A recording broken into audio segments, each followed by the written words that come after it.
Chosen one. Heaven has done something it rarely does. It paused, silenced the songs of angels, hushed the roar of the cherubim, and for 2 hours, all of heaven leaned in so you could hear this moment. Do you grasp the weight of this? You are not scrolling by chance. You are not listening because of curiosity. You are here because eternity itself cleared its schedule to make sure your ears and heart were open. Listen carefully. Your life has never been ordinary. The evidence is everywhere. From your earliest days, you have carried a sense of difference. Where others could blend, you stood apart. Where others could ignore the call to goodness, you could not, even in your seasons of wandering. Something inside you never fully settled into the world's patterns. Why? Because you were marked. You are chosen. The silence of heaven means urgency. God did not still the voices of angels for entertainment. He did it because your next step determines your next season. You are standing on holy ground, even as you listen now. You may be sitting in your room, on a bus, or scrolling in a crowded place, but heaven's hush has turned that space into a sanctuary. Do not shrug this off. Every tear you cried in secret has been heard. Every night you wrestled with loneliness was noticed. Every time you thought, "Does anyone see me?" the Lord whispered, "I see you, and I've called you by name. You are not overlooked, you are handpicked, and this is why your spirit feels the trembling you cannot explain. It is the collision of eternity with your present moment. The brush of God's breath against your weary soul. You were not meant to blend into the noise, you were meant to rise above it. This holy pause is heaven's testimony that your destiny can no longer be delayed. The Word of God declares in the book of Isaiah, chapter 43, verse 1, "Fear not, for I have redeemed you. I have called you by name. You are mine." These words are not just ancient ink on parchment, they are alive, piercing through centuries to address you in this very moment. Chosen one. Your pain has been preparation.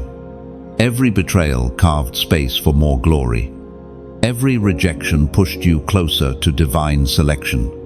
You have been misunderstood, because what rests on you cannot be understood by everyone.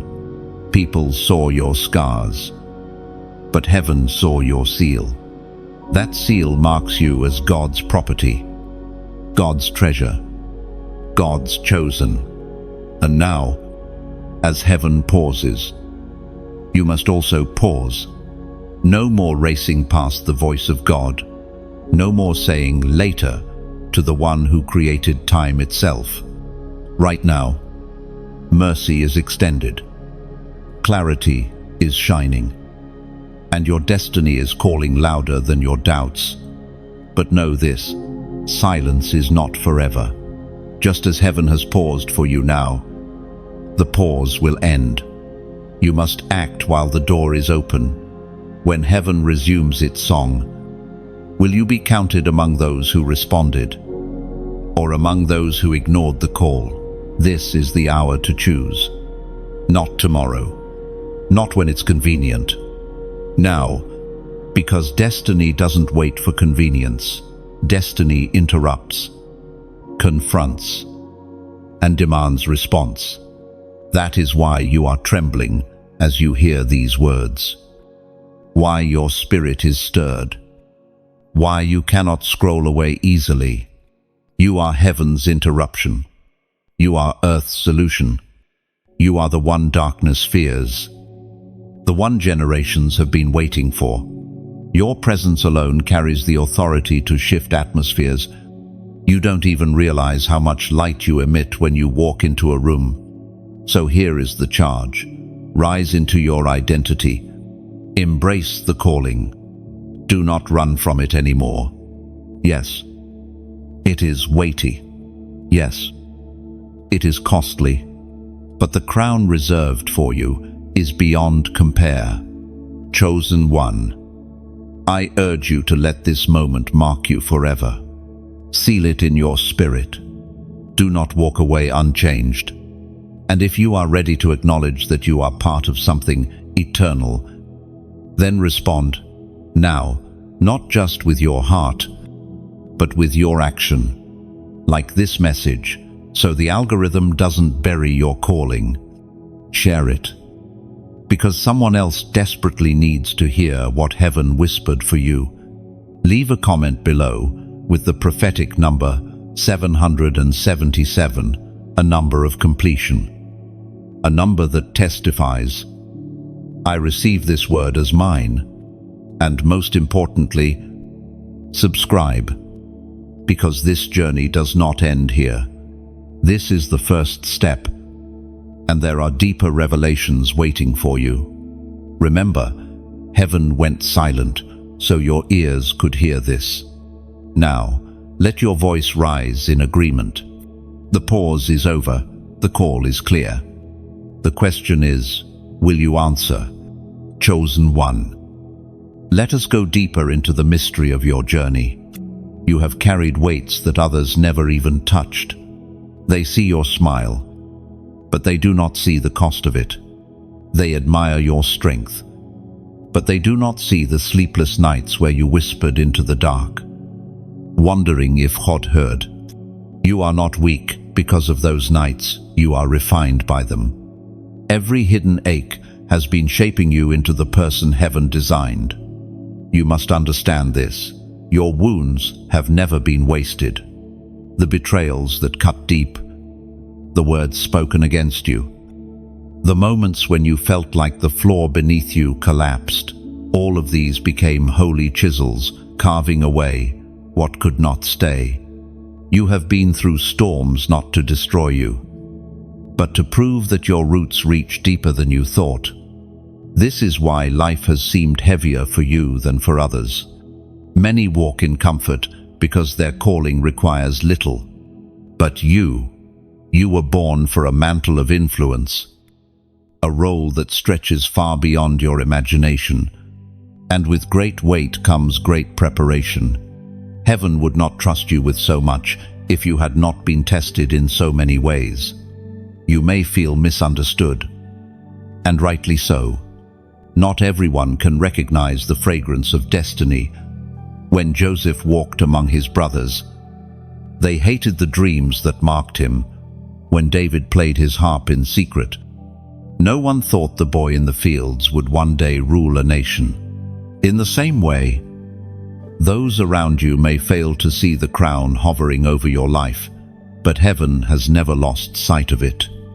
We are reminded through the writings of David in the Psalms, chapter 34, verse 18, the Lord is close to the broken-hearted and saves those who are crushed in spirit. Chosen one, do not despise the weight you have carried. The heaviness itself has been prophetic. It is proof that your shoulders were being trained for something bigger than you could see. If you had lived an easy life, you would have no muscles for the battles that lie ahead. The scars you carry are not shame, they are seals that testify. I have survived, and I am ready. And think about it. Every battle you thought would break, you only proved that you are unbreakable. Every season of emptiness showed you how to draw from God's fullness. Every time you felt like quitting, you somehow stood again. That somehow was never you. It was grace working through you. Grace that carried you, lifted you, and refused to let you stay down. You may not see yourself as strong, but darkness does. Why do you think the enemy has attacked you so fiercely? Why do you think rejection, betrayal, and disappointment have been your companions? Because hell recognized your light long before you did. You were marked, and the battle over your life has been confirmation of your chosenness. Hear this, what you have carried is heavy. Yes, but it is also holy. The weight has purified your motives.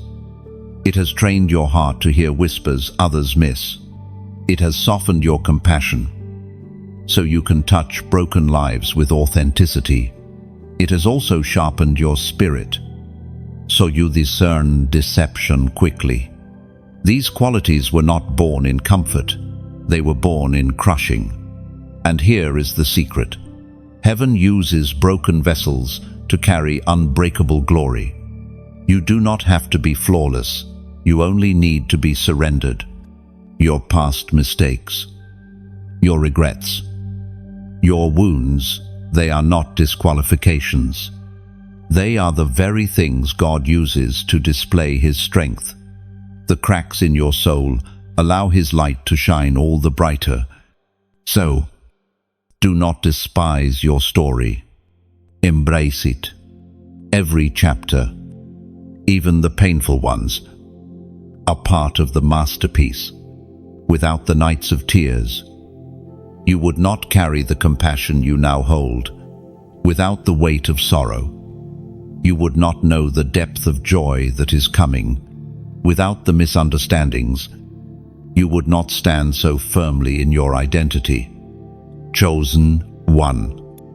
Your weight has been your witness. Your suffering has been your schooling. And your scars are your credentials. The world may overlook them, but heaven recognizes them as marks of endurance. And when the time of unveiling comes, all who doubted you will see the glory of God revealed through you. Hold fast.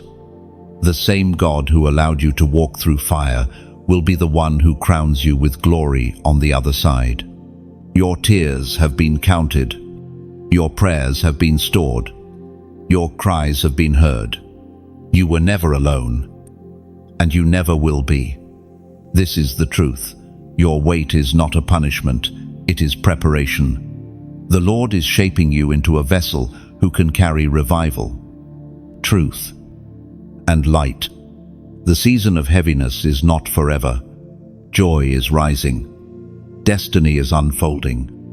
And your crown is closer than you think. Chosen one. The time of drifting is over. This is the hour where your soul is shaken, awake. The moment when hesitation must die. You have been sensing it already, that tension between who you have been and who you are meant to be. That tug on your heart. Those divine interruptions that feel like alarms in the night are not accidents. They are heaven's signals, telling you that you cannot stay where you are. Every destiny has its wake-up call, and this is yours. You cannot afford to roll over spiritually and say, later. Later has already stolen too many years. Later has robbed you of opportunities, silenced your gifts, and delayed your crown. But now heaven is saying, no more delay, no more excuses, no more slumber. End quote. It is written in the book of Romans, chapter 13, verse 11. The hour has already come for you to wake up from your slumber, because our salvation is nearer now than when we first believed. These words are not distant history, they are living prophecy. They leap across centuries to declare that this is the time to rise. You may feel unready. You may still be holding on to fears, regrets, or doubts. But listen, wake-up calls never arrive when you feel ready. They come in the middle of the night, when sleep still clings to your eyes, demanding that you act anyway. God does not wait until you feel prepared. He calls you in the middle of your uncertainty to prove that His strength is enough. Think of Jonah, running from his assignment, only to be interrupted by a storm and swallowed by the deep. His wake-up call was dramatic because his resistance was strong, but yours does not need to be so violent. If you listen now, If you yield quickly, you will avoid storms designed only to force your surrender. This moment is not about fear, it is about alignment. Heaven is aligning you with purpose, aligning you with breakthrough, aligning you with the season you were born to lead. You cannot keep living like a sleeper in a burning house. The fire is real. The urgency is real. And your awakening must be real too. Chosen one. You already know that the world has tried to numb you. Distractions, noise, endless scrolling, they all attempt to drown out the sound of destiny. But notice this, even in the midst of it all, the call still breaks through. Your spirit still catches the faint alarm. Even if your mind tries to silence it, that is why you are here right now. Something deeper in you refuses to miss the call. And now comes your response. Not tomorrow. Not when I'm ready. Now, heaven is listening for it. That is why I ask you to make a simple but powerful declaration in the comments. I will rise. Write it. Not as empty words, but as a prophetic act. When you type it, you are not just agreeing with me, you are aligning with heaven's summons. You are testifying that the sleeper in you is dead, and the warrior in you is alive. Do not underestimate the power of this act. Words create worlds. When you declare, I will rise, you are opening a new chapter. You are silencing every lie that told you you were too broken, too late, or too far gone. You are telling your past it has no hold. Telling your fear it has no throne. Telling your future you are coming for it. Chosen one, you may be trembling right now, but trembling is proof that your spirit recognizes truth. It is the shaking before the rising, the quake before the breakthrough. Do not shrink back. Let the trembling turn into movement. Let your fingers write the words that your destiny has been waiting for. You have been sleeping long enough. The delay is over. The hour is late. But grace is here. The door is still open. But it will not stay open forever. This is not a rehearsal. This is your moment. The trumpet has sounded in the spirit, and you are being summoned to stand. So, rise. Rise in your thoughts. Stop agreeing with lies. Rise in your choices. Stop feeding what drains you. Rise in your faith. Trust the God who never abandoned you. Rise in your vision. See yourself as crowned, not crushed. Rise in your courage. Take steps that terrify fear itself. Your wake-up call has sounded, and heaven has paused everything to deliver it. Do not go back to sleep. Do not silence the alarm. Do not waste this moment. Stand tall. Lift your head, and declare with all of heaven watching, I will rise. Chosen one. There are treasures hidden within you that even you have not fully recognized. The world has tried to convince you that your worth is measured by outward success, visible achievements, or public applause. Yet the greatest gift you carry has been concealed, often under layers of rejection, shame, or scarcity. It has been hidden not because it was absent, but because heaven knew it must be protected until the appointed time. Think of Moses, placed in a basket and hidden in the reeds of the Nile. To Pharaoh, he was just another nameless child. To God, he was the deliverer of a nation. Think of Esther, living quietly as an orphaned exile, never realizing that a crown would soon rest on her head. Think of Gideon, threshing wheat in secret, convinced he was the least, while heaven called him a mighty warrior. You too, chosen one, have lived seasons of concealment, not because you were insignificant, but because your anointing was too valuable to be exposed too early. The prophet Elijah reminds us in the first book of Kings, chapter 19, verse 18, "Yet I reserve 7,000 in Israel, all whose knees have not bowed to Baal, and whose mouths have not kissed him." Even when Elijah felt alone, heaven had hidden a remnant. Do you see it? What is hidden is not lost. What is hidden is preserved. And in the same way, your anointing has been preserved for this season. Your hiddenness has been a shield. When people overlooked you, it protected you from being devoured by pride. When opportunities bypassed you, it kept you from building too quickly on weak foundations. When others misunderstood you, it forced you into the secret place where God was teaching you to recognize His whisper above every other voice. But now the time of revealing is drawing near. What was buried under ashes will soon shine like fire. The very gift you doubted, the ability you once dismissed as nothing special, is the tool God will use to break chains for many.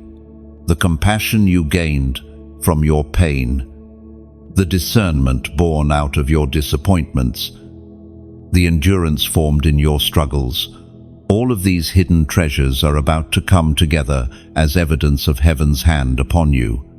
Chosen one, do not despise the hidden years. They were your training ground.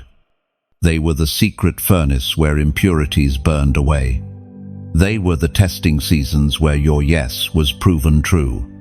Others may have advanced ahead of you, but they were running in their lane. Yours was not ready then, but it is ready now. Think about the pattern in Scripture. David was anointed as king, yet sent back to the fields. Joseph dreamed of greatness, but was thrown into a pit and a prison before stepping into a palace. Jesus himself lived in obscurity for 30 years before his ministry began. In every case, the hidden season was not wasted, it was vital. Without it, the weight of destiny would have crushed them. Without your hidden season, your gift would not have the strength to last. You may be asking, what exactly has God hidden inside me? Look closer. Your gift may not look like the world's idea of greatness. It may be the way your words cut through despair and ignite hope. It may be the way you see what others overlook.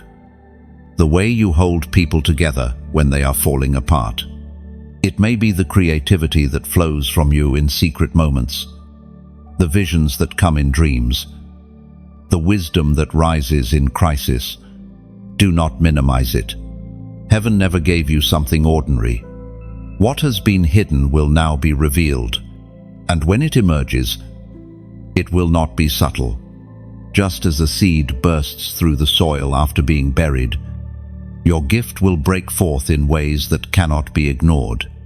Those who dismissed you will have no choice but to witness the evidence of God's hand on your life. Chosen one, this unveiling is not for your glory, but for His. That is why the gift remained hidden until now, so you would know it was never about your strength but about His Spirit. The oil on your life, the anointing you carry, has been reserved for such a time as this.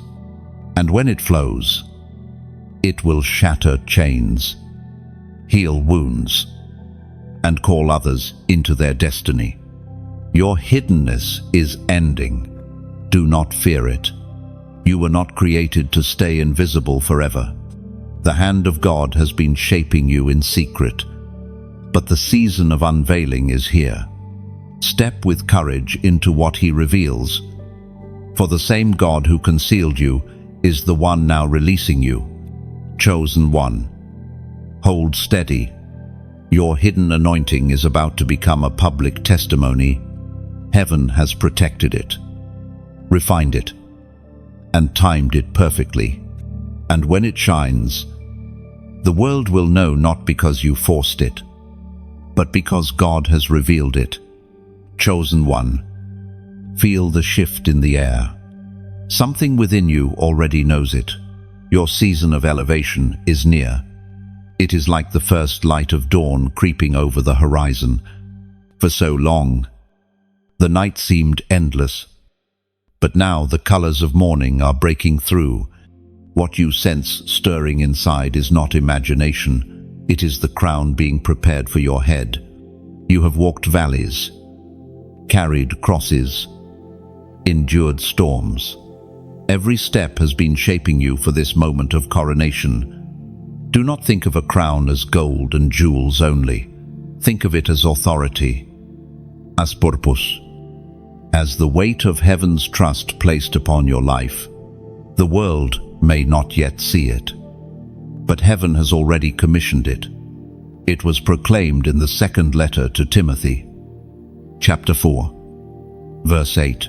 Now there is in store for me the crown of righteousness, which the Lord, the righteous judge, will award to me on that day, and not only to me, but also to all who have longed for his appearing. But crowns are not placed on bowed heads by accident. You must lift your head, straighten your shoulders, and step forward with courage. A crown rests only on those who are willing to be seen, willing to shine, willing to embrace the weight of responsibility that comes with destiny. You are such a one, chosen one. Imagine with me, a farmer plants seeds in the dark soil. For weeks, nothing breaks the surface, but beneath, roots are spreading, life is forming, strength is being woven. Then suddenly, the seed bursts forth, green and undeniable. That moment is what is happening in your spirit now. The years of being buried are giving way to the season of rising. Your crown is the bloom after the burial. Or think of a sculptor standing before a block of marble. To the untrained eye, it is only stone, but the sculptor sees the form hidden within. Each strike of the chisel feels like loss to the marble, but it is liberation. The kingly figure emerges only because the stone allowed itself to be struck. You, too, have endured the chiseling, and now the shape of your crown is coming into view. This is why your journey has been so costly. Heaven does not waste its treasures on careless vessels. You have proven through pain, through perseverance, through endurance, that you can be trusted. And now the reward of trust is glory. Chosen one. Let me speak plainly. Moments like these are not meant to be hoarded in silence. When light shines, it must be shared. When crowns are given, they must be celebrated. That is why I invite you, from the depths of sincerity, to let this message travel beyond you, like a torch passed from runner to runner in a relay. Share this word so that others who are stumbling in darkness may also find their flame. When you like this message, it is not about numbers, it is about agreement. It is you planting your flag and saying, yes, this speaks to me. When you share it, you are scattering seeds that can blossom in the soil of someone else's despair. When you subscribe, you are choosing to stay in the stream of revelation, saying, I will not miss the next whisper from heaven.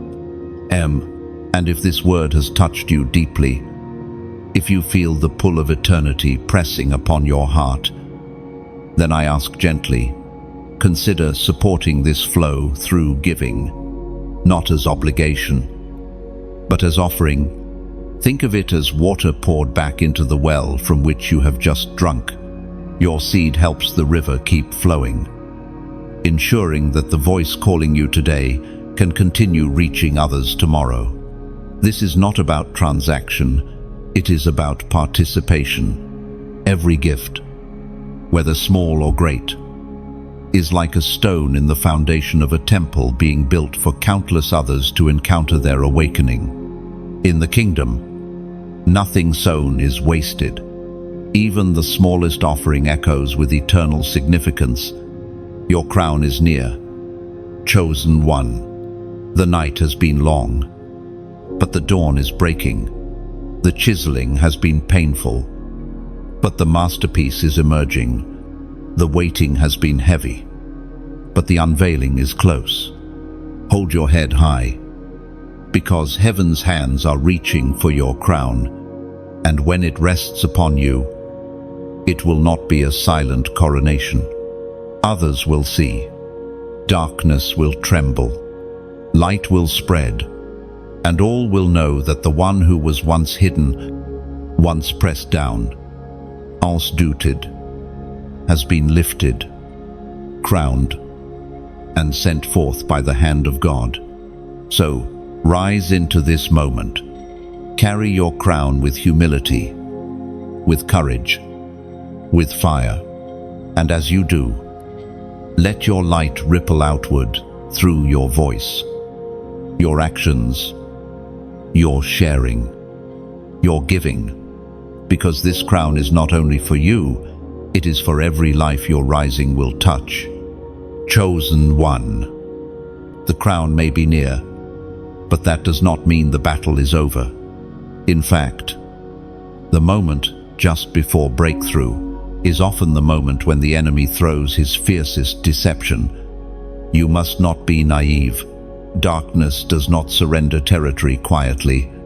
It fights with lies, with distractions, with the subtle traps designed to make you quit before you cross the threshold. The schemes are not always obvious. Sometimes they come dressed as opportunities that pull you away from your true calling. Sometimes they arrive as friendships that slowly drain your fire. Sometimes they whisper through your own thoughts, telling you that you are too broken, too late, too small. This is the final trick, the attempt to make you lay down your weapon willingly. But listen closely. You are not defenseless. You have already been equipped. Your spirit knows how to recognize deception because it carries truth. You have walked through enough shadows to know the feel of counterfeit light. What you must do now is remain alert, anchored, and unwavering, according to what is revealed in the book of Proverbs, chapter 4, verse 23. Above all else, guard your heart, for everything you do flows from it. This is the safeguard heaven commands. Guard your heart, for from that sacred space flow your choices, your words, your destiny. If you protect the well, the water will remain pure. If you let deception pollute it, everything downstream will suffer. Chosen one. Do not underestimate how subtle the enemy can be. When Eve was tempted in the garden, it was not with violence, but with suggestion. Did God really say? When Jesus was tested in the wilderness, it was not with weapons, but with twisted scripture. In both cases, the enemy tried to distort truth just enough to create doubt. That same strategy is being aimed at you now. But remember this: deception cannot overpower someone who clings to the voice of God. When you know His word, you recognize the counterfeit. When you walk in His presence, you discern the strange from the sacred. The enemy's last trick loses power when you refuse to negotiate with lies. Chosen one. This is why your battles have felt so mental lately. The enemy is trying to plant thoughts that grow into prisons, but you are not a captive. You are a warrior. You do not bow to lies. You break them. You do not yield to fear. You confront it with truth. The greatest war is in your mind. And the greatest victory begins in your heart. You may feel the pull of compromise, but compromise is the language of delay. Do not delay. Do not barter your crown for temporary comfort. The hunger you feel in your spirit is proof that you were made for more than survival. You were made for victory. And here is your prophetic action in this moment. Write the number 444 inches, the comments. Why this number? Because 4 is the number of stability, of foundations, of completeness in the earthly realm, 4 corners of the earth, 4 winds, 4 rivers flowing from Eden. By writing 444, you are declaring, my foundation is secure, my heart is guarded, my destiny cannot be shaken. It is a seal against deception, a statement that you stand unmovable on God's truth. Do not see it as just typing digits, see it as hammering a stake into the ground of your soul. Every time you write it, you are refusing the enemy's final trick and aligning yourself with heaven's structure. You are saying to the lies, you have no entry here. My heart is guarded. My mind is clear. My crown is untouchable. Oh, chosen one. This moment is serious. Heaven paused for you, but hell is also watching. Do not hand over what was bought with so much struggle. Guard your heart. Guard your faith.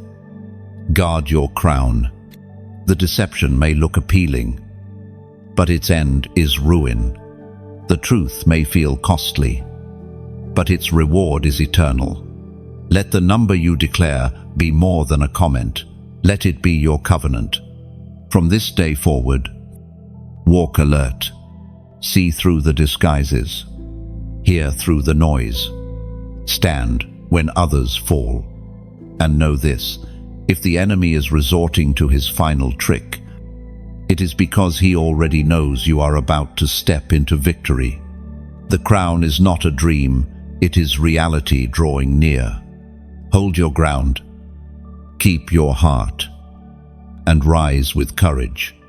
The deception will fade, but the destiny will endure. Chosen one. Courage is not always loud. Sometimes it is the quiet choice you make in the hidden corners of your life. It is refusing to bow to fear in moments when no one is watching. It is deciding to take one small step in obedience when everything inside you screams to retreat. Courage is not the absence of trembling, it is movement despite it. You may think that your daily choices are insignificant, but heaven does not measure courage in grand performances alone. Heaven measures it in the sacred practice of small obediences. Each time you choose truth over convenience, you are training your spirit for greater battles. Each time you reject despair and choose hope, you are sharpening your sword for a larger war. Think of Daniel, who prayed 3 times a day, even when the law of the land threatened his life. His courage did not begin in the lion's den, it began in the daily rhythm of bowing his knees in secret. Think of Ruth, who chose loyalty in obscurity long before she became part of a royal lineage. Courage is forged in the ordinary, not only revealed in the extraordinary. Heaven speaks clearly through the words in Deuteronomy, chapter 31, verse 6. Be strong and courageous. Do not be afraid or terrified because of them. For the Lord your God goes with you. He will never leave you nor forsake you. Notice how the command is repeated. Be strong. Be courageous. This is not a suggestion, it is a lifestyle. Chosen one. You have already shown courage in ways you do not give yourself credit for. You have faced days that tried to crush you, yet you got out of bed anyway. You have walked through relationships that betrayed you, yet you chose to love again.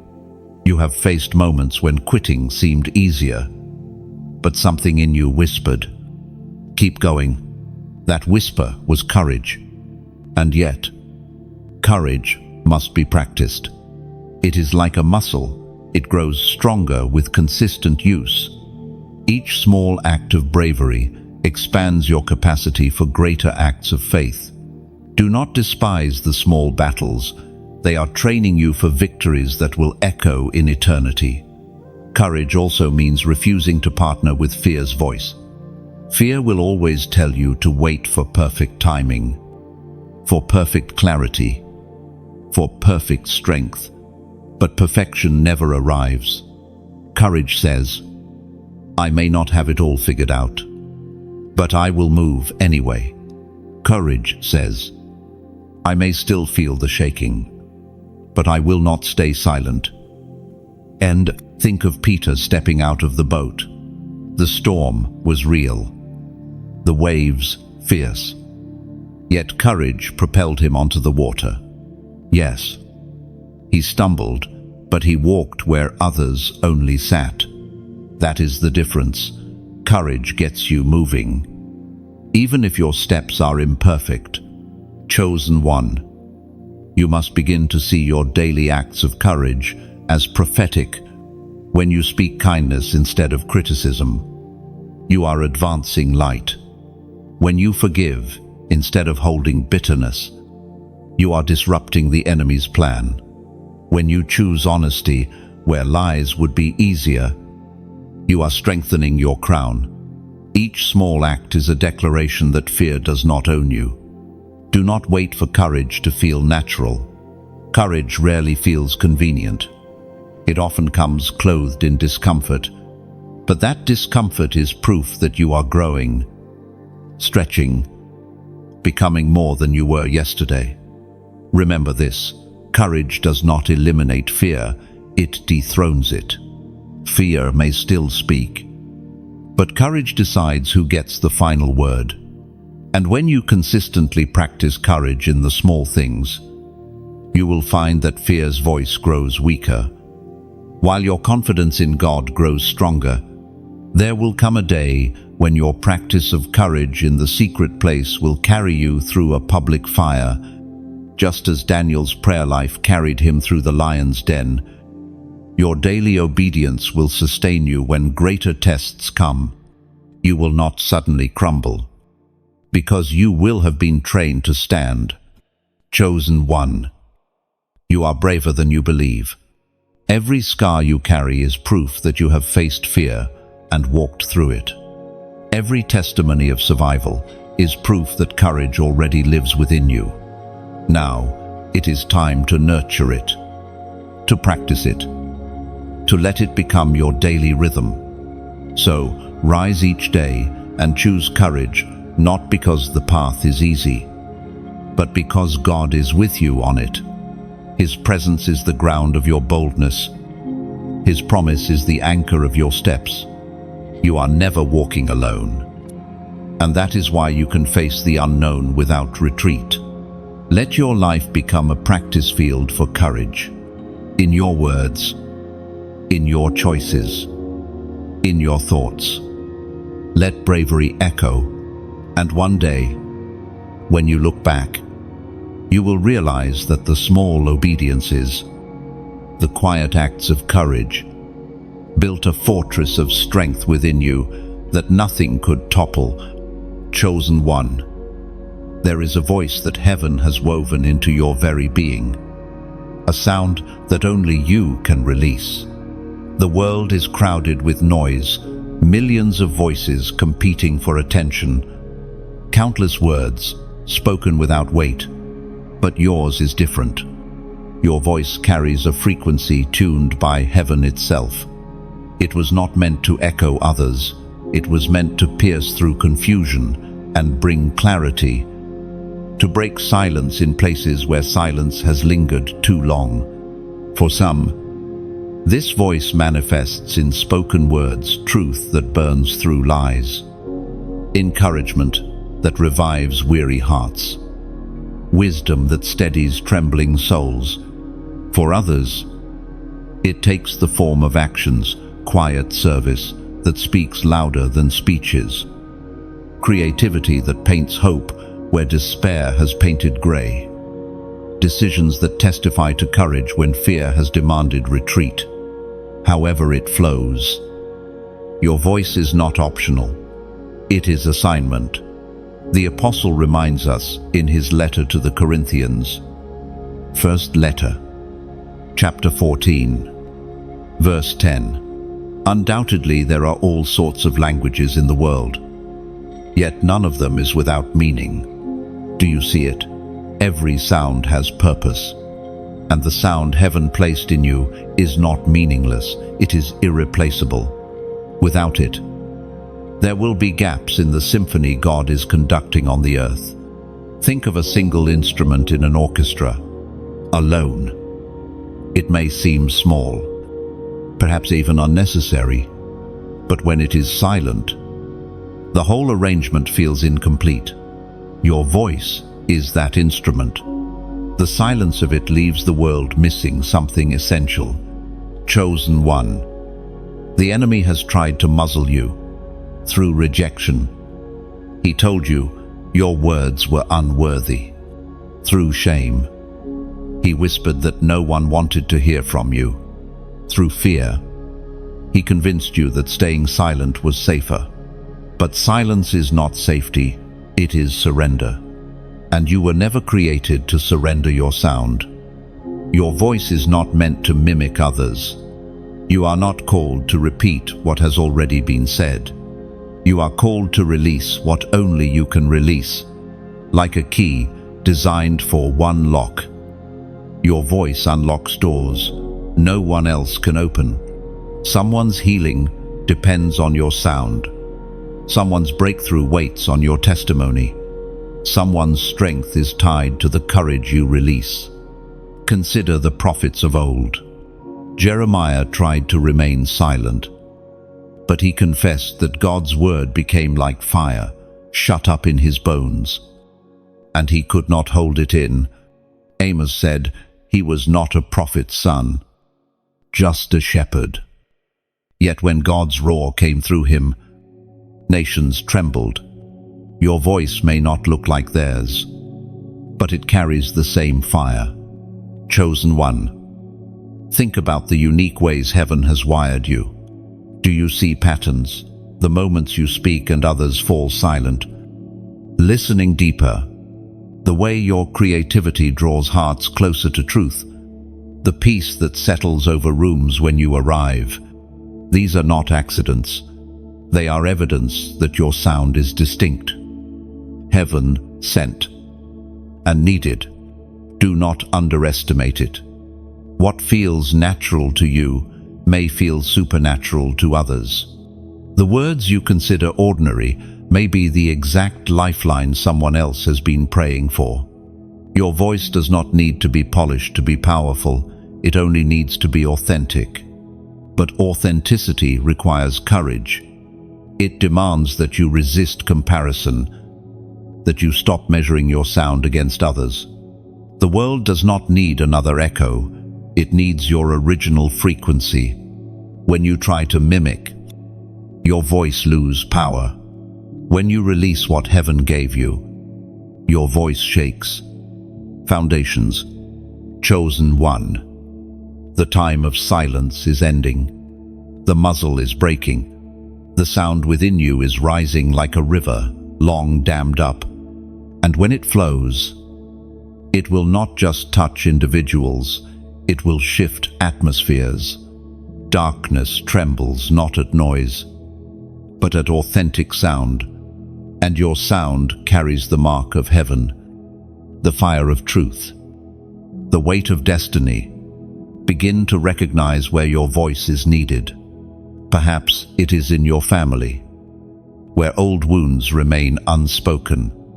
Perhaps it is in your community, where injustice has lingered too long. Perhaps it is on platforms larger than you imagine, where the world is starving for words that heal instead of harm.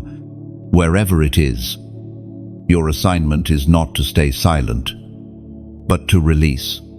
This is why heaven silenced itself for 2 hours to remind you that your voice matters. The angels paused, so you would no longer pause. Creation waits for the manifestation of the sons and daughters of God, and your sound is part of that unveiling. So, chosen one, trust your voice. Trust the fire in it, the compassion in it, the authority in it. You do not need to shout to be heard. You only need to release it faithfully. The sound will carry. The impact will ripple. The world will shift. Because when you speak with heaven's backing, even whispers can shake nations. Chosen one, the time of passivity is over. You have spent years listening, learning, and holding these truths close. But now the Spirit is asking for your response. There is power in hearing. Yes, but there is greater power in answering. To stay silent when heaven speaks is to leave destiny knocking at the door. To respond is to swing the door wide and let glory enter. Do you feel the stirring? That unrest in your heart is not confusion, it is conviction. It is the pull of heaven inviting you to move from observation into activation. This is more than hearing a message. This is stepping into alignment. You are standing at a threshold, and how you respond determines what you carry into your next season. The Word of God declares in the book of James, chapter 1, verse 22, "Do not merely listen to the word, and so deceive yourselves. Do what it says." This is the dividing line. Many listen. Few obey. Many hear, but only the chosen ones answer with action. Your voice has been awakened, your gift revealed. And now the question is simple. Will you respond?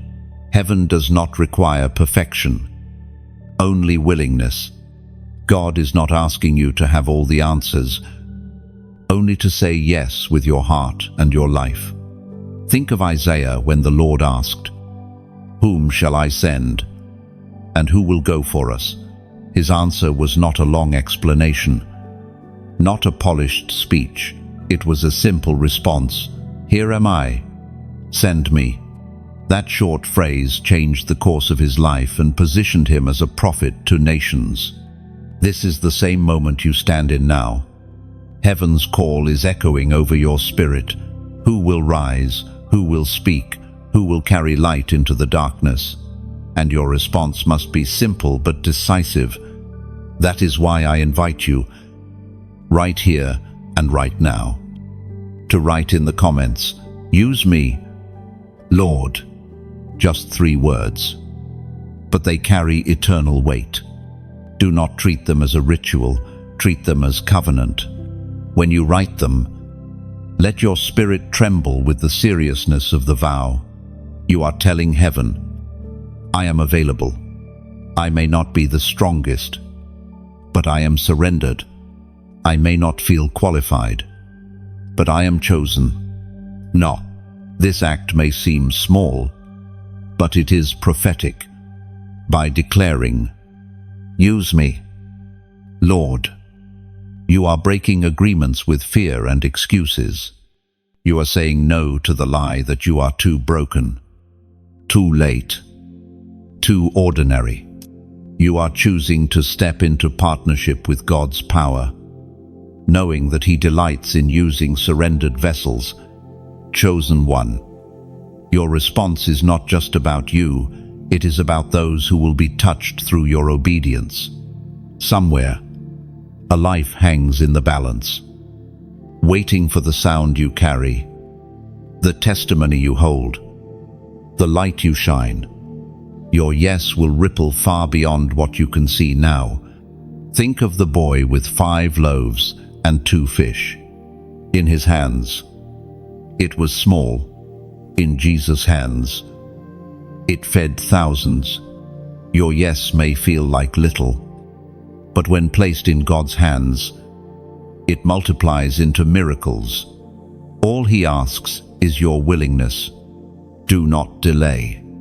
Delays have already stolen too much. Do not doubt. Doubts have already silenced you long enough.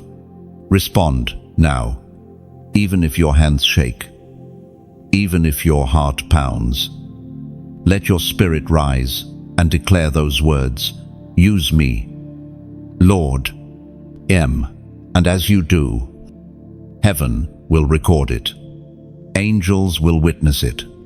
Demons will tremble at it, because a surrendered chosen one is unstoppable. No chain can hold you. No fear can silence you. No darkness can resist the light you carry. This is more than a comment. It is your commissioning. It is your step across the threshold from hearing into doing, from waiting into walking, from silence into sound.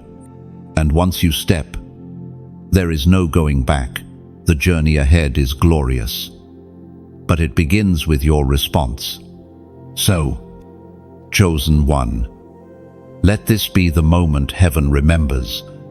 Let it be written in the records of eternity that on this day you answered the call, that when the Spirit spoke, you did not shrink back, but you declared with boldness, use me, Lord, chosen one.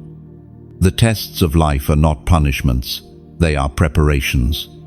You are about to step into a season where what was once hidden in you will be revealed before others. This is not a rehearsal. This is the public unveiling of what heaven has been shaping in secret. The fire you have walked through privately will soon become the testimony others witness openly. Think of a blacksmith working with raw iron in the furnace, away from public eyes. The iron is heated, hammered, and shaped. It is bent, struck, and refined until it becomes a weapon of precision. No one applauds the process. No one celebrates the heat or the blows. But once the weapon is forged, all see its worth. You, chosen one, are that weapon. The strikes you endured were never random. They were intentional strokes of the Master's hand. The Apostle Paul declares in his second letter to the Corinthians, chapter 4, verse 17, "For our light and momentary troubles are achieving for us an eternal glory that far outweighs them all." This is the mystery of trials. They feel heavy. Yet compared to the glory being prepared, they are light. They feel endless. Yet compared to eternity, they are momentary. Chosen one, what you face publicly will reveal the strength you built privately. When the stage is lit, when the eyes are watching, when the pressure is heavy, you will find that you are not unprepared. Every tear, every silent prayer, every midnight wrestling has been your training. And now the world will see what heaven already knows. You are equipped. You are anointed. You are ready. But understand this, trials will still come. Glory does not exempt you from fire. It only ensures the fire cannot consume you. You will walk through challenges designed to test your authenticity. Just as gold is tested in flame, your faith will be proven genuine. Not so heaven can know it already knows, but so the world will witness the shine of endurance. Chosen one, I must speak to you from the heart here. Moments like this, when heaven aligns with your destiny, are not just for you to hold silently. They are for you to share. When you like this message, you are saying, "This word resonates with me. I stand in agreement." When you share it, you are scattering seed into the soil of others who may be desperate for a word of hope. When you subscribe, you are not just clicking a button, You are stepping into an ongoing river of encouragement, refusing to let the fire in you go out. And if this message has truly met you where you are, if it has watered your dry soul, then consider pouring back into the well. Giving, whether through donation or support, is not about transaction, it is about participation. It is like a traveler who drinks deeply from a fountain and then chooses to refill it. So the next weary soul who comes along can also drink. Your offering keeps the stream flowing for others who may be stumbling in their own wilderness. Think of it like a lighthouse. A beam cuts through the storm, guiding ships to safety. But that light does not burn without oil. When you give, you are supplying the oil that keeps the flame steady, not just for yourself, but for countless others navigating through darkness. And every act of support, no matter the size, becomes part of the eternal story of lives rescued, chosen one. Your upcoming trial will not be easy, but it will be glorious. It will not crush you, it will crown you. It will not expose weakness, it will display strength. And as you walk through it, remember, you are not alone. Heaven walks with you. The Spirit strengthens you, and unseen armies surround you. Lift your head. Do not be afraid of the stage that is coming. You were born for this. The very battles that once threatened to break you are now your qualifications to lead, to inspire, to shine. And as you shine, others will find courage in your fire. So let this word sink deep. Prepare yourself not with fear, but with faith. The test will reveal what the training has built. The furnace will reveal the gold. The stage will reveal the crown. And as you step into this moment, carry not only your own breakthrough, but also the light that will ignite countless others, like the iron forged, like the seed breaking soil, like the lighthouse standing firm in the storm. You are ready. And as you move forward, let your agreement, your sharing, your giving, to be the ripple that multiplies this light across the earth. Chosen one. Destiny is never walked alone. Though your path is narrow, though your calling is personal, heaven has always intended to send you allies. These are not casual acquaintances, nor accidental meetings. They are divine appointments, disguised as ordinary moments. Their presence in your life will not only confirm your journey, but also carry you through seasons you could not endure alone. Think of Elijah under the broom tree, weary and ready to give up. Heaven did not scold him. Heaven sent an angel with food and water to strengthen him for the journey ahead. Think of Paul, whose ministry was strengthened by Barnabas, Silas, Timothy, and countless unnamed believers who stood by him. Even Jesus, the Son of God, was accompanied by his disciples, and among them, 3 closest friends who walked with him into the hardest moments. You, too, are not meant to walk alone. The Book of Ecclesiastes, chapter 4, verses 9 and 10, declares, 2 are better than 1, because they have a good return for their labor. If either of them falls down, one can help the other up. These words are simple, but they hold eternal wisdom. Isolation may seem safe, but it is in companionship that strength multiplies. Chosen one. Perhaps you have grown used to walking alone. Life has taught you not to trust easily. Betrayals have left you cautious. Disappointments have made you guarded. Yet even through this, God has been preparing to send people who will not take from you, but pour into you. People who will not compete with you, but complete the mission with you. These allies may not look like what you expect. They may come from backgrounds different than yours. They may appear in moments when you are least looking for them. But you will know them not by appearances, but by the witness in your spirit. Something inside you will recognize. This one is sent by God. End. Chosen one. Heaven-sent allies carry 3 marks. First, they lift your arms when you grow weary. Just as Aaron and Hur lifted Moses' arms so Israel could prevail in battle. Second, they speak truth, even when it is uncomfortable, guiding you back to alignment when distraction threatens. Third, they rejoice in your victories without envy, because they are secure in their own calling. You must learn to discern these helpers from those who are merely curious or convenient. Not every hand extended is safe.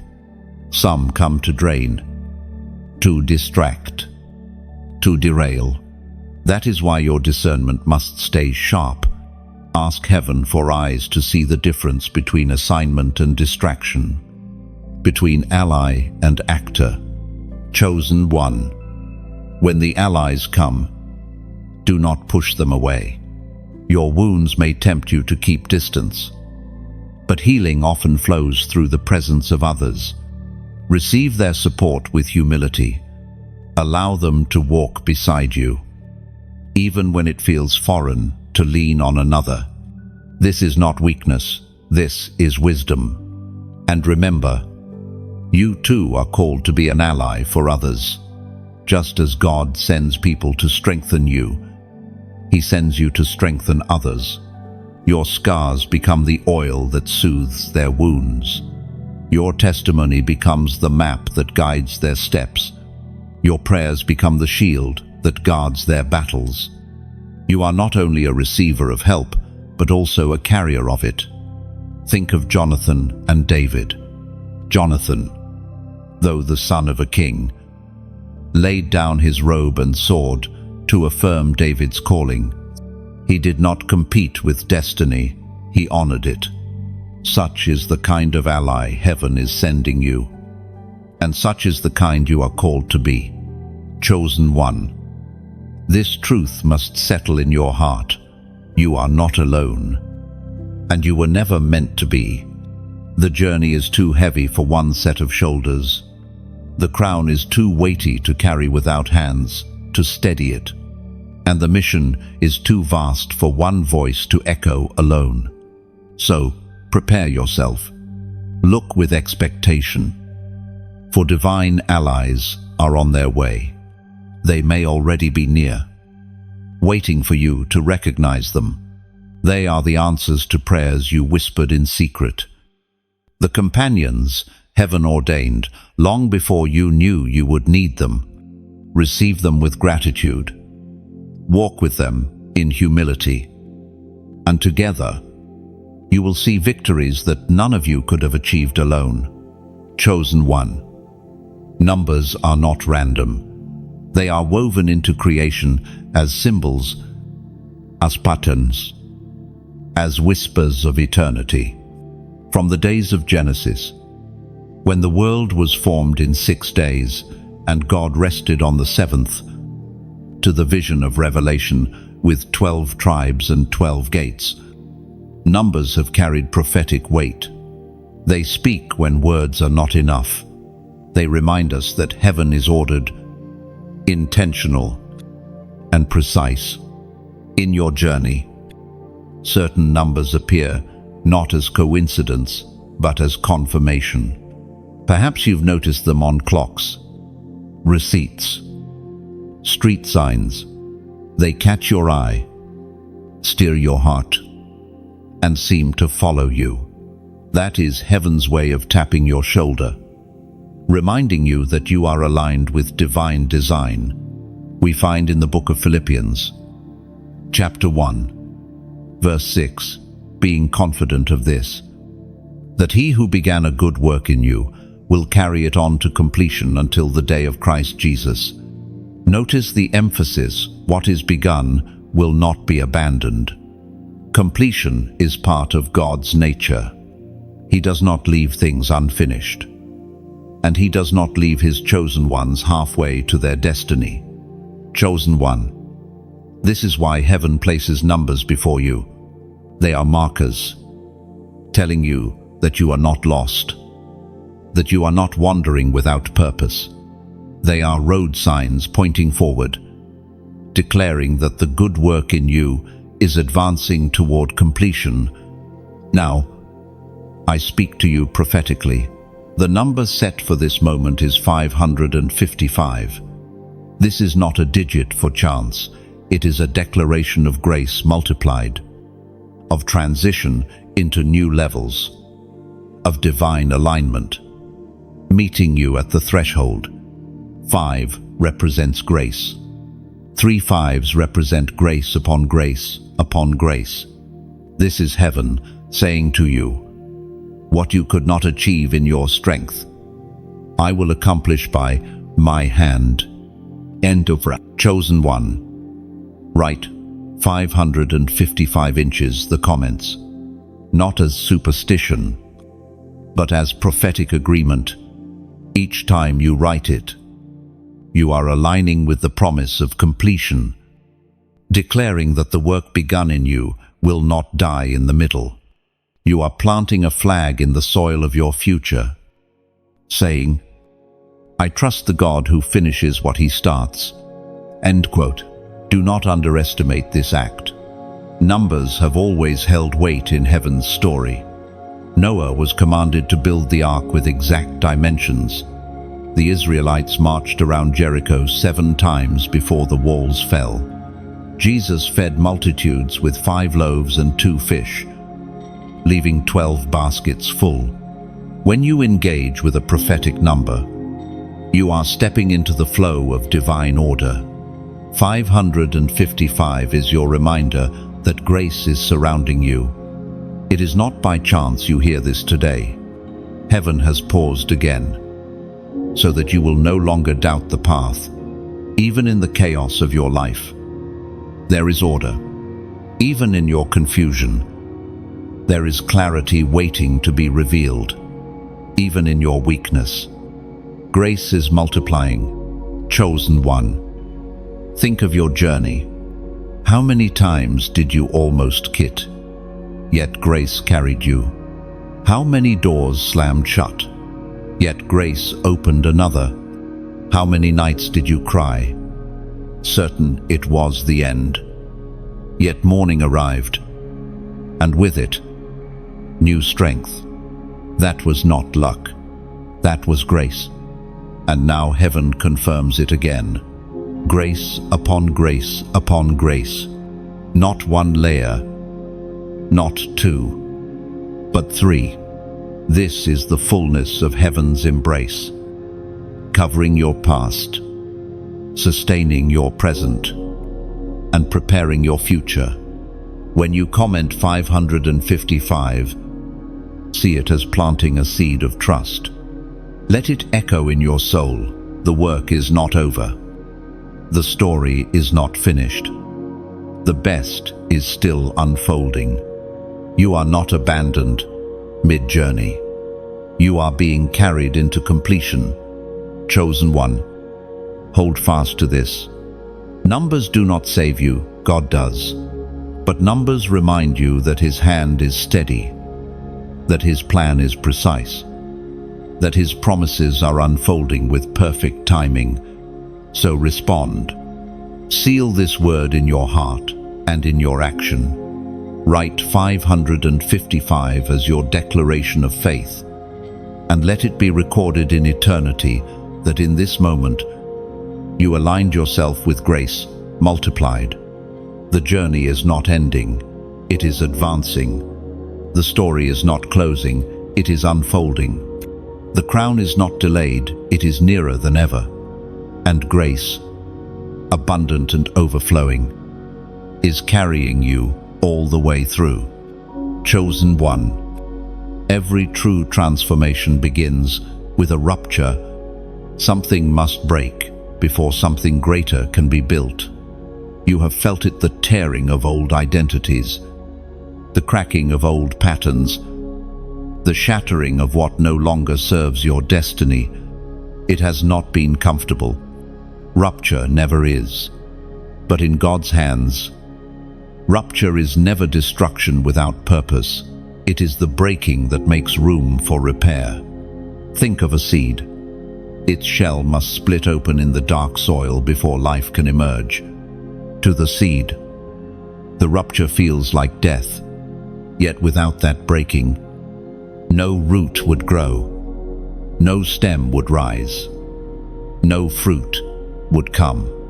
Your life has gone through such ruptures not to end you, but to reveal what has been hidden within you all along. The prophet Jeremiah declares in the book of Jeremiah, chapter 30, verse 17, "But I will restore you to health and heal your wounds, declares the Lord. Because you are called an outcast, Zion for whom no one cares." Do you see the pattern? Rupture is acknowledged wounds. Outcast. Rejection. Yet the promise of repair is absolute restore. Heal. Kare. What the world cast aside, heaven chooses to mend. Chosen one. You have experienced ruptures of trust, ruptures of hope, ruptures of self-image. Each fracture felt final in the moment. You wondered if the pieces could ever come together again. But the truth is this: repair is heaven's specialty. God does not simply glue the fragments together. He weaves gold into the cracks, turning scars into testimonies, making your vessel more beautiful than before. This is the law of rupture and repair. Without rupture, you would never discover the depth of grace. Without repair, you would never witness the artistry of God's healing. Together, they form the rhythm of transformation, breaking what binds, then weaving what restores. Chosen one. Think of the times you broke down in tears, only to rise with unexpected strength. That was repair. Think of the seasons where relationships fractured, only for you to discover a deeper love than you thought possible. That was repair. Think of the identity you thought was shattered forever, only to find a crown placed upon your head. That is repair in its highest form. Yet do not mistake repair for returning to how things were. Repair is not restoration to the old, it is recreation into the new. When God repairs, He does not send you backward, He propels you forward. The vessel is not the same, it is transformed, elevated, consecrated, chosen one. Your ruptures have been many, but so will your repairs. The law of heaven is balance. For every wound, a healing. For every loss, a restoration. For every breaking, a rebuilding. You have not lost more than God can restore. You have not been shattered beyond His ability to repair. And here is the mystery. Rupture and repair are not just personal, they are communal. Your repair becomes healing for others. The cracks in your story shine as pathways for others still trapped in their breaking. What God mends in you becomes the oil you pour over those still bleeding. This is why your story carries power. It is not polished perfection that inspires, but repaired imperfection that testifies. Think of Peter. His rupture came in denying Christ 3 times. His repair came when Jesus restored him with 3 declarations of love. Feed my sheep. The rupture humbled him, the repair empowered him. The same man who once denied became the rock upon which the church was built. Chosen one. Your ruptures are not disqualifications, they are qualifications. They are the marks of one who has wrestled, one who has fallen, one who has risen. They are the signs that you have been through the fire and emerged refined. The world may see fractures, heaven sees foundations. So embrace this truth. You will break, but you will not be broken. You will fall, but you will not be forsaken. You will bleed, but you will not be buried. The law of rupture and repair ensures that every ending carries within it a beginning. Every fracture hides within it a future. Every scar points to a story of resurrection. Chosen one, hold fast. Do not despise the ruptures of your life. They are not wasted. They are the doorway to greater glory. Trust the hands of the potter, for he alone knows how to break and remake, how to wound and to heal, how to rupture and repair. And when his work is finished, you will shine, not despite your scars, but because of them. Chosen one. Silence is not emptiness, it is sanctuary. You have heard already that heaven paused for 2 hours so you could hear this message. But what if you could build your own silence each day? What if you could step into a practice that turns ordinary minutes into holy ground, where distractions fall away and your spirit hears clearly? That is the gift of the silent hour. Life is loud. Notifications buzz. Voix demande. Responsibilities pull. And noise fills every corner. Yet your soul does not thrive on constant noise. It thrives on stillness. In silence, you hear the whispers that get lost in the roar. In silence, you feel the presence that seems distant when the world is too loud. Silence is not absence. It is presence revealed. Silence is not weakness. Chosen one, it is warfare. Every time you step away from the clamor, you deny darkness its foothold. The enemy thrives in distraction, in endless chatter, in the constant rush that keeps you numb to heaven's voice. But when you build your silent hour, you disarm him. You reclaim ground he thought was his. You create a shielded sanctuary where truth drowns out lies, where clarity pierces confusion, where light breaks through shadows. In that silence, heaven trains your spirit to fight, not with noise, but with stillness that carries eternal authority. And silence is also intimacy. Just as lovers sit together in wordless communion, so you and your Creator dwell together in quietness that speaks louder than sound. You may not always hear thunder, see visions, or feel overwhelming emotion. Sometimes it will simply be peace, steady, soft, grounding. That peace is the presence of God resting upon you. It is the reminder that you are never alone, even in the stillness. In your silent hour, you discover the intimacy of being fully known and fully loved, embraced without needing to perform. This is the heart of true worship. As the prophet wrote in the scroll of Habakkuk, chapter 2, verse 20, "But the Lord is in his holy temple. Let all the earth be silent before him." This is not silence for silence's sake. It is reverence.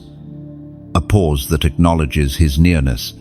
When the earth grows quiet, the voice of God grows clear. Chosen one. The silent hour is not complicated. It is simple, but it is sacred. It is carving out time where you turn off the noise, lay aside the urgency of the world, and open the sanctuary of your heart. Some days it may be 60 full minutes, other days it may be a smaller space of stillness. What matters is not the length, but the surrender. In that silence, begin by breathing deeply, letting your body remind you that you are alive by God's breath. Let Scripture rise in your heart like a melody. Let your questions, your burdens, your fears simply rest in His presence. You do not need to perform. You do not need to impress. You simply need to be. Think of Elijah on the mountain. The wind tore through, but God was not in the wind. The earthquake shook, but God was not in the earthquake. The fire blazed, but God was not in the fire. Then came a gentle whisper, and there was the voice of God. Silence creates the space for whispers. Chosen one. Do not underestimate the power of 1 hour of stillness. It will shape your days. It will steady your mind. It will heal your heart. In the silence, your worries shrink and your faith expands. In the silence, you see yourself not as the world defines you, but as heaven calls you chosen, beloved, crowned. Make the silent hour your altar. Let it become the ground where heaven meets your humanity each day. Light a candle if you wish. Open a psalm, or simply sit with open hands. Over time, that hour will become the anchor of your soul, the place you return to when storms rage, the fountain you draw from when life feels dry. Do not be discouraged if at first your thoughts wander. Silence is a discipline learned by practice. Even if your mind runs, your spirit still drinks. Keep showing up. Keep waiting. Keep listening. The whisper will come, and when it does, it will carry more weight than 1,000 shouts. Chosen one. Let this be your rhythm. Create silence. Guard silence. Cherish silence. For in that space, heaven does not merely pause for you, you pause for heaven. And in that exchange, your life is transformed. Chosen one. The battles you face are not ordinary conflicts. They are not simply bad days, misunderstandings, or unlucky turns. They are wars in the unseen, contests of light against darkness, the clash of what heaven has planted in you and what hell fears you will become. This is why your struggle feels heavier than most, because the glory attached to your life is weightier than most. The prophet Isaiah spoke in the book of Isaiah, chapter 54, verse 17. No weapon forged against you will prevail. You will refute every tongue that accuses you. This is the heritage of the Lord's servants. Do you hear it? The promise is not that weapons will not be formed. They will. The promise is that they will not prosper. The fire will burn around you, but it cannot consume you. The storm will rage, but it cannot sink you. Chosen one. Your very existence is a threat to darkness. You carry light that exposes lies, authority that dismantles chains, presence that shifts atmospheres. This is why you have been opposed so fiercely. Hell has always recognized the mark of heaven on you. But what the enemy fails to understand is this: every battle pressed against you only strengthens the warrior within you. Think of a tree standing in fierce winds. The gusts may bend its branches, but underground, its roots die deeper, stronger, wider. The storm does not destroy it, the storm fortifies it.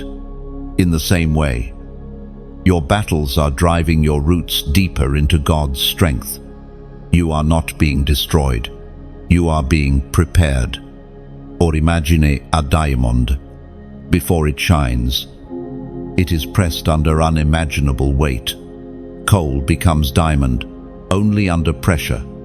And so your struggles, though crushing, are birthing brilliance within you. The crown being fashioned for you shines brighter because of the weight you endured. Chosen one, I must speak to your heart here. Messages like this are not just for listening, they are for living, sharing, and carrying forward. When you like this word, you are not boosting numbers, you are lifting a torch that says, "This speaks to me. I carry this flame." When you share, you are scattering sparks into the lives of those who sit in shadow, perhaps waiting for the very encouragement you now hold. When you subscribe, you are choosing to stay near the well, saying, "I will not wander thirsty, I will drink again." And yes, if this river has refreshed your soul, I gently ask you to consider pouring back into it through giving. Donations are not transactions, they are seeds. Each gift is like oil poured into the lamp of a lighthouse. Without oil, the flame flickers. With it, the beam cuts through the storm, guiding countless others to safety. Your support becomes part of the story of lives rescued, hearts awakened, chains broken.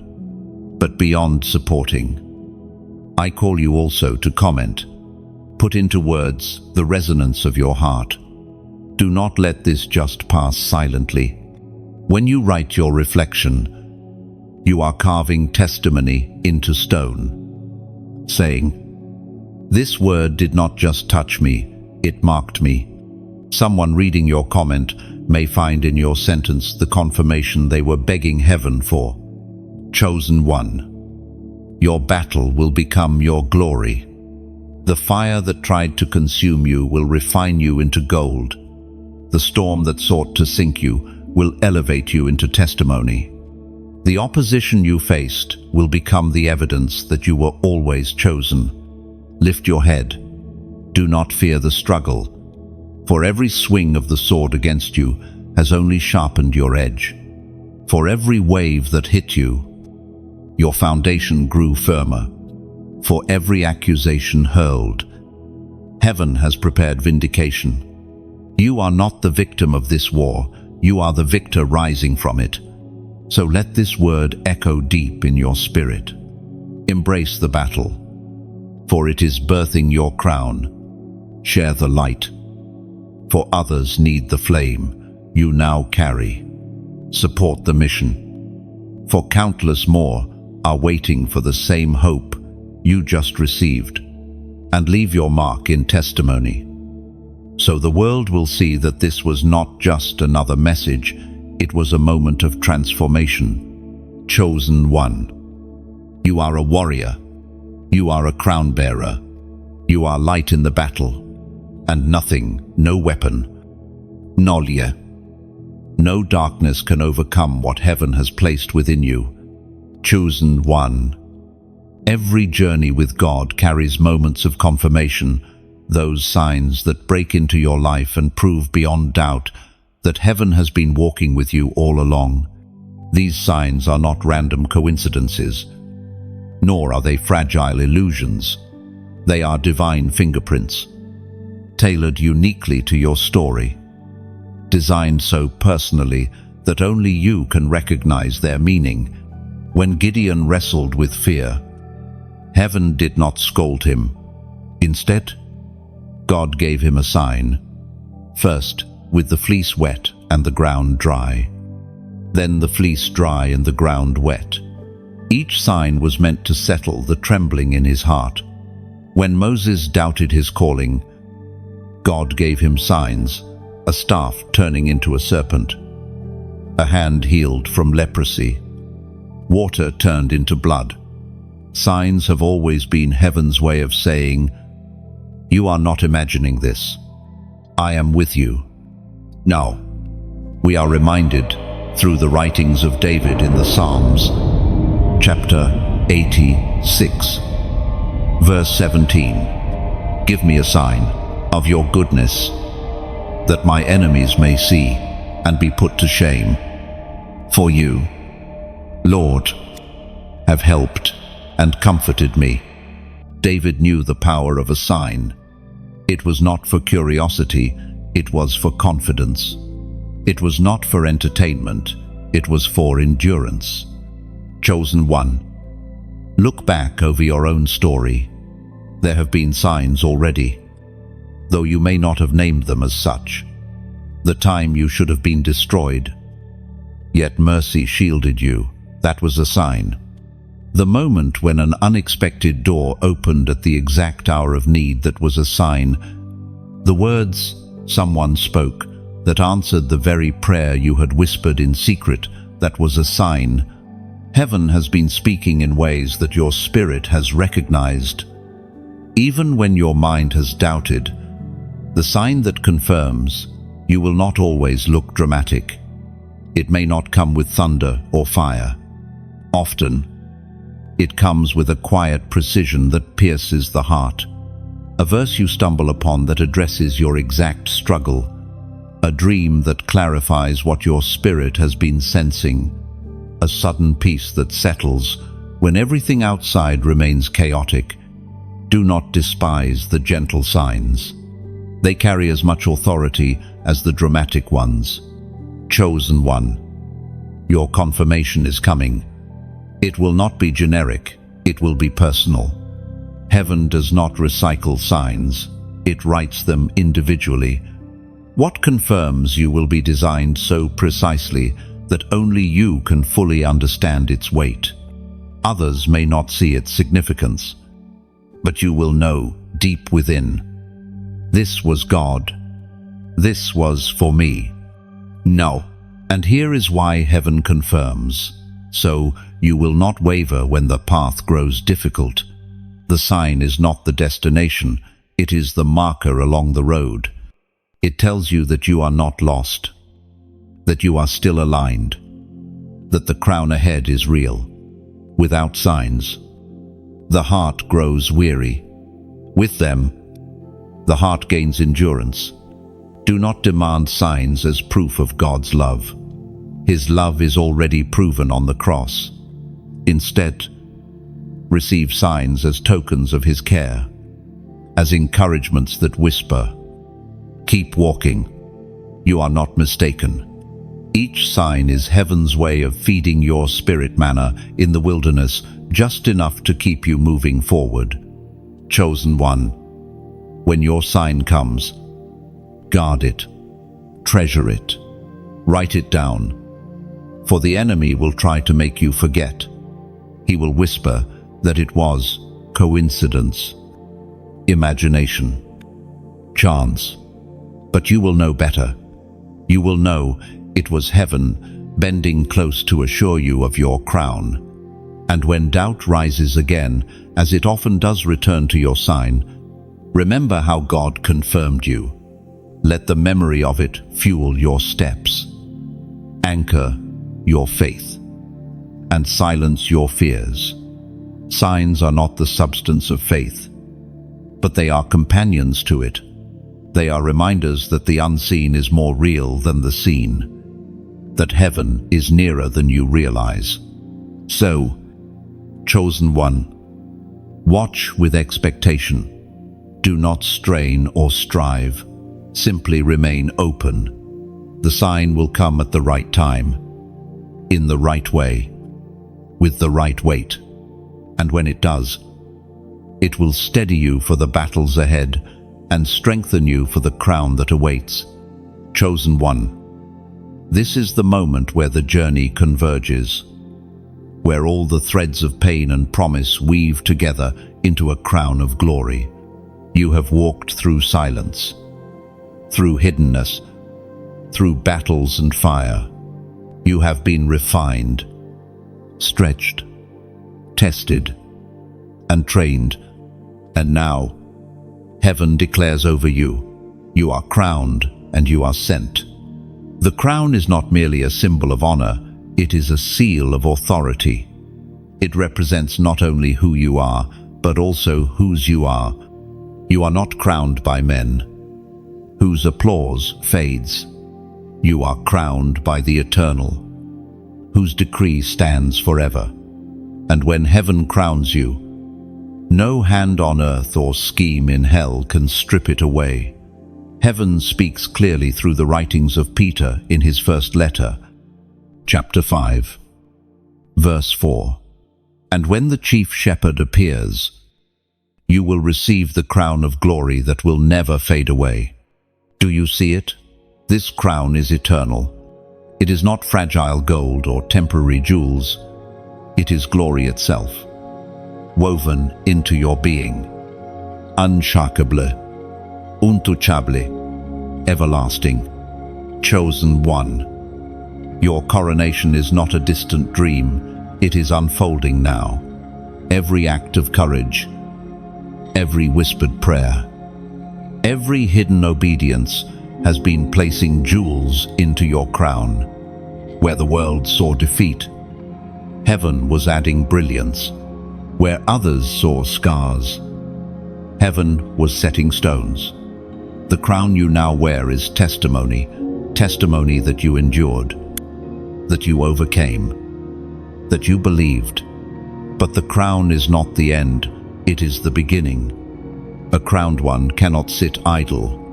Crowns are not for decoration, they are for commissioning.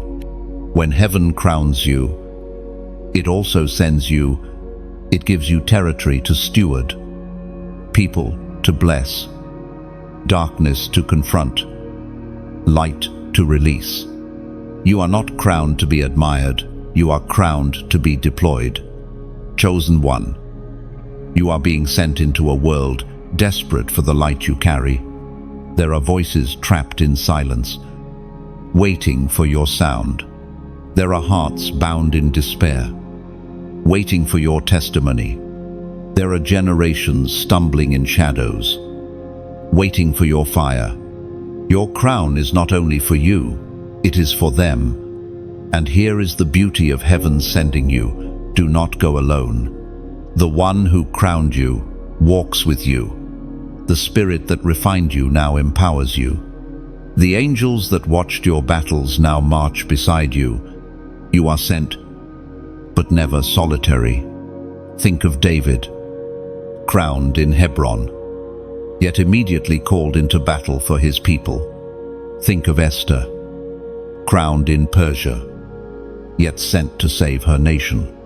Think of the disciples, crowned with tongues of fire at Pentecost, yet immediately sent into the world. Their crowns were not endpoints, they were launching pads. And so it is with you, chosen one. Lift your head. Feel the weight of the crown. It is the weight of glory, the weight of responsibility, the weight of destiny. Do not shrink from it. Do not apologize for it. Wear it with humility, but also with confidence. Heaven did not pause for 2 hours just to hand you a trinket. Heaven crowned you to carry its fire into the earth. You will stumble still. You will face resistance still, but the crown is secure. It will not slip in your weakness, for it rests not on your perfection, but on His promise.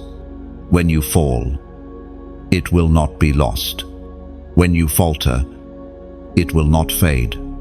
The crown is a covenant, bound to you by the hand of God Himself. Chosen one. The journey has prepared you for this. The silence taught you to hear. The hiddenness taught you to trust. The battles taught you to fight. The signs taught you to believe. Now the crown teaches you to reign not in arrogance, but in service, not in selfishness, but in sacrifice, not in fleeting pride, but in eternal purpose. This is your coronation. This is your sending. This is your moment. Step forward, crowned and called, and let the earth see what heaven has always known. You are chosen. You are anointed. You are unstoppable. Chosen one. Breathe deeply. Let this journey settle into your spirit. You have walked with me through silence and storms, through revelations and reminders, through battles and breakthroughs. And here, at the end, you stand crowned, not because of your striving, but because of his choosing. Do not think of this as an ending. It is a threshold. The words you have heard are not meant to remain as echoes in your memory. They are meant to become the rhythm of your life. Let them guide your steps, strengthen your heart, and remind you daily that you are more than what you see in the mirror. You are heaven's interruption on earth. Remember this always. You are not fragile. You are not forgotten. You are not forsaken. You are chosen, crowned, and sent. The weight you carried was not punishment. It was preparation. The silence you endured was not absence. It was training. The battles you fought were not losses. They were qualifications. Every scar is now a jewel. Every tear is now oil. Every prayer is now a testimony. So, walk forward with courage. Carry your crown, not as an ornament, but as a mission. Let your life shine as proof that heaven still speaks, still chooses, still crowns. And when doubt tries to return, recall this truth. Heaven once went silent for 2 hours, just so you could hear who you are. Chosen one. Risa now. The world is waiting for the light you carry,